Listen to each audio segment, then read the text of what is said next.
प्राचीन समय की बात है। रघु नाम का एक भिखारी था जो भिक्षा मांगता था और अपना गुजारा करता था। एक दिन कहीं रास्ते में आ रहा था, उसे 10 रुपये मिले। उस 10 रुपये को रख लिया और एक दिन एक हिरन का बच्चा बेचने वाला आ रहा था। उससे वह हिरन का बच्चा खरीद लिया और साथ दोनों रहने लगे। धीरे धीरे हिरन बड़ा हुआ तो हिरन ने कहा, मालिक आप तो खुद ही भिखारी हैं, अपना पेट ठीक से भर नहीं पाते, इसलिए हम दोनों में एक शर्त तय होनी चाहिए कि मैं अपने भोजन के लिए सुबह उठ कर के जंगल चला जाऊंगा और शाम को आपके पास लौट कर आ जाऊंगा। भिखारी सोचा, ठीक ही कह रहा है, हम तो खुद अपने ही पेट भरने के लिए कष्ट झेलते हैं, इसको दिन भर अपने साथ रह करके इसे क्या खिलाऊंगा, इसलिए उसे जाने की आज्ञा दे देता है। और सुबह होते ही हिरन जंगल की ओर चला जाता था, शाम गए लौटता था। दोनों मित्र की तरह रहते थे।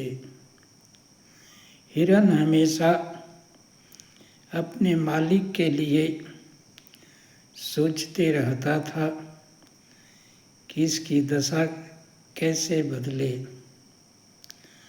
जंगल में अलग अलग इलाके में घास चरने जाता था। वहाँ एक पेड़ के नीचे पैर में खुजली हो रही थी, तो खुजाने के लिए पत्थर हटा रहा था, तो वहाँ ढेर सारे कीमती रत्न जो है अंदर में दिखाई दिए। वह सोचा कि हमारा मालिक तो भिखारी है, अगर इसे दे दूं तो कोई विश्वास नहीं करेगा और इसे लूट भी सकता है, इसलिए थोड़ा थोड़ा करके इसकी दशा सुधारनी चाहिए और थोड़ा थोड़ा उसमें से धन ला करके देता और उसकी स्थिति सुधारने लगा।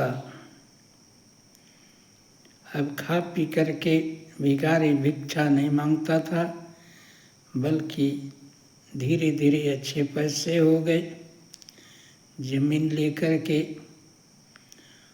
और अच्छा मकान बना लिया और इस तरह से इतना धनी संपन्न हो गया कि अच्छे घराने में उसकी शादी हो जाती है, उसका घर बस जाता है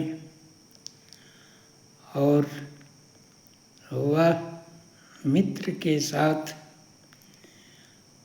अपने पत्नी और बाल बच्चों के साथ खुशीपूर्वक रहने लगता है और अपने पत्नी को हिरन के बारे में सारी कहानी सुनाता है कि मैं इसी के कृपा से आज धनवान बना हूँ।